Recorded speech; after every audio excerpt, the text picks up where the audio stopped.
Chapter 36. The Ballad of Half-Born Hovel Hero. Our crew had taken care of the other giant.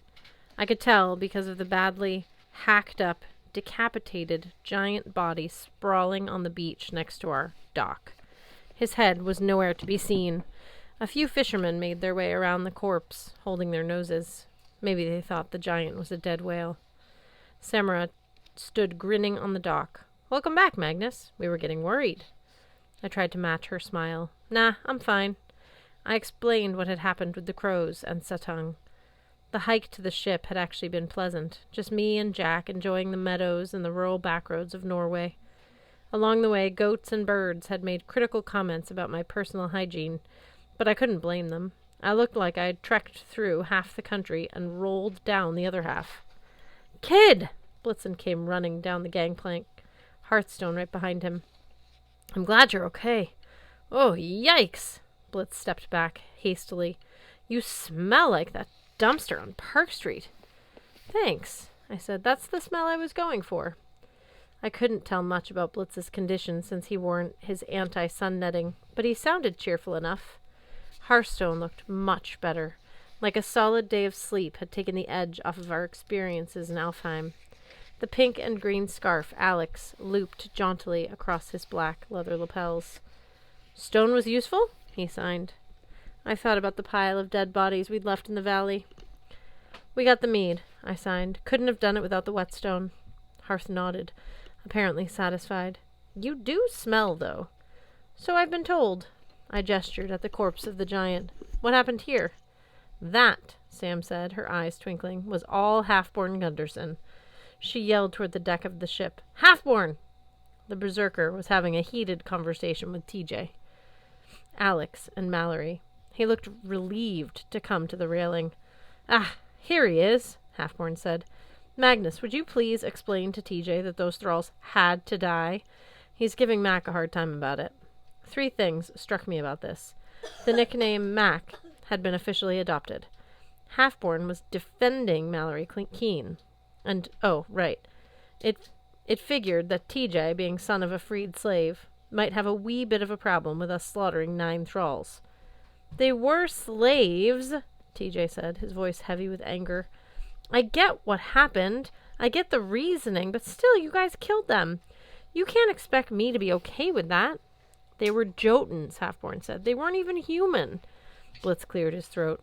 "A gentle reminder, Berserker. Hearth and I aren't human either." "Ah, you know what I mean. I can't believe I'm saying this, but Mac did the right thing." "Don't defend me," Mallory snapped. "That makes it so much worse."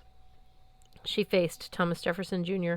"I'm sorry it had to happen that way, TJ. I really am. It was a bloody mess." TJ hesitated. Mallory so rarely apologized that when she did, it carried a lot more force. TJ gave her a grudging nod. Not like everything was okay, but like he would at least consider her words.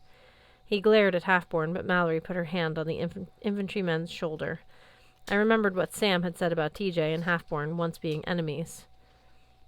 Now I could see how much they needed Mallory to keep them in the same team. "I'm going below." TJ glanced over at the corpse of the giant. "The air is fresher down there." He marched off. Alex puffed out her cheeks. "Honestly, I don't see that you guys had much choice. But you'll have to give TJ some processing time. He's already pretty miffed since we spent our morning searching Flom and found nothing but tourists and troll souvenirs." Blitzen grunted. "At least we have the mead now, so this wasn't all for nothing." I hoped he was right. Whether I could defeat Loki in the flighting, that remained to be seen. And I had the feeling that no matter how magical the mead was, my success would depend on me. Alas, me was my least favorite person to depend on. "But what about this giant?" I asked, anxious to change the subject. "He's Baugi, right? How do we kill him?" Everybody looked at Half-Born. "Oh, come on," Half-Born protested. "You guys helped a lot." Hearthstone signed. "Blitz and I slept through it." "TJ and I tried to fight him," Alex admitted, "but Baugi dropped a building on us." She pointed down the shoreline. I hadn't noticed it before, but one of the lovely blue cottages of Flom had been scooped up from its spot on Main Street. which now had a gaping hole like a missing tooth, and slammed onto the beach, where the cottage had collapsed and deflated. Oh, cottage had collapsed like a deflated bouncy house. What the locals made of this, I had no idea, but nobody seemed to be running around the town in a panic. By the time I got back to the ship, Sam said, the giant was only 30 seconds behind me. I had just enough energy left to explain what was happening. Halfborn took it from there. The berserker glowered. It wasn't so much. Not so much, Sam turned to me. Baugi landed in the middle of town, turned into giant form, and started stomping around, yelling threats. He called Flom a dirty hovel, Halfborn grumbled. Nobody says that about my hometown. Halfborn charged him. Sam continued. Baugi was like 45 feet tall. 40 feet tall. 45, Alex corrected. And he had this glamour cast over him, so he looked extra terrifying. Like Godzilla, Alex considered. Or maybe my dad. I have trouble telling them apart. But Halfborn just charged right in, Sam continued, yelling, "For Flom!" Not the best war cry, Gunderson admitted. Luckily for me, the giant wasn't as strong as he looked. Alex snorted. He was plenty strong. You just went, well, berserk. Alex cupped her hand like she was telling me a secret. This guy is scary when he goes into full berserker mode. He literally hacked the giant's feet out from under him. Then, when Baugi fell to his knees, Halfborn went to work the rest of him. Gunderson harumphed. Well, now, Fierro, you wired his head off his head. It went flying.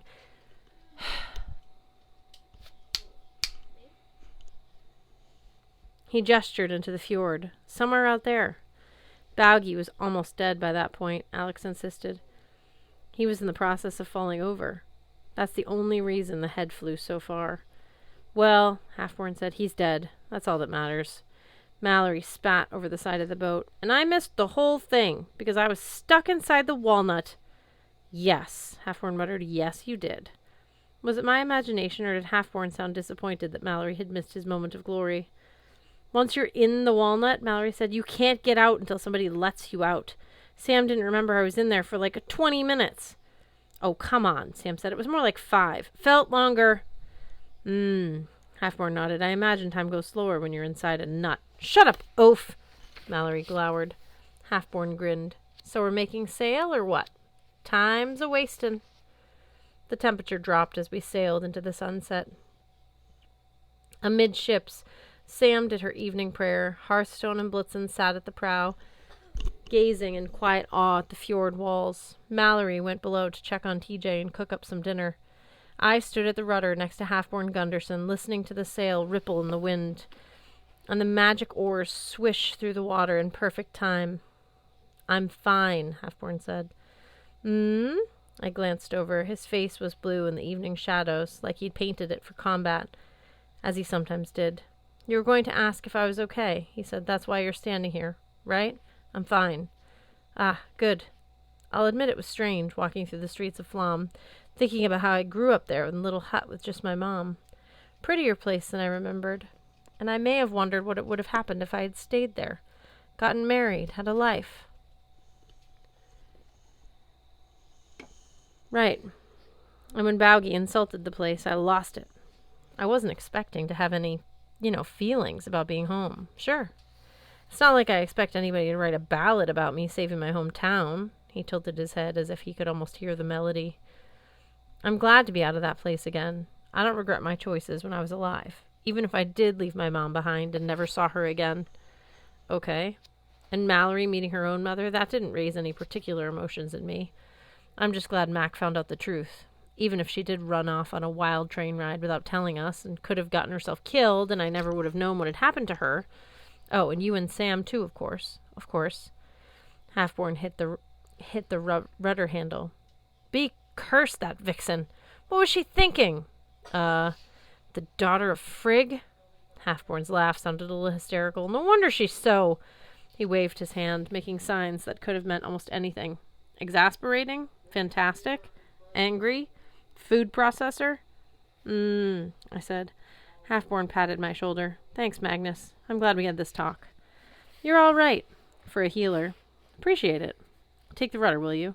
Just stay in the middle of the fjord and watch out for krakens. Krakens? I protested. Halfborn nodded absently and went below, maybe to check on dinner, or Mallory, or TJ, or simply because I smelled bad. By full dark, we'd reached the open sea. I didn't crash the ship or release any krakens, which was good. I did not want to be that guy. Samara came aft and took over the rudder duty with me. She was chewing medjool dates with her usual expression of post-fast ecstasy. How you holding up? I shrugged. Considering the kind of day we've had? Good, I guess. She raised her canteen and sloshed around Cavassier's mead. You want to take charge of this? Smell it or sip it or something, just to test it? The idea made me nauseous. Keep it for now, please. I'll wait until I absolutely have to drink it. Sensible. The effect might not be permanent. It's not just that, I said. I'm afraid I'll drink it and it won't be enough. That I still won't be able to beat Loki. Sam looked like she wanted to give me a hug, although hugging a boy wasn't something a good Muslima would ever do. I wonder the same thing, Magnus. Not about you, but about me. Who knows if I'll have the strength to face my father again? Who knows if any of us will? Is that supposed to boost my morale? Sam laughed. All we can do is try, Magnus. I choose to believe that our hardships make us stronger. Everything we've been through on this voyage, it matters. It increases our chances of victory. I glanced toward the prow. Blitzen and Hearthstone had fallen asleep side by side in their sleeping bags at the base of the dragon figurehead.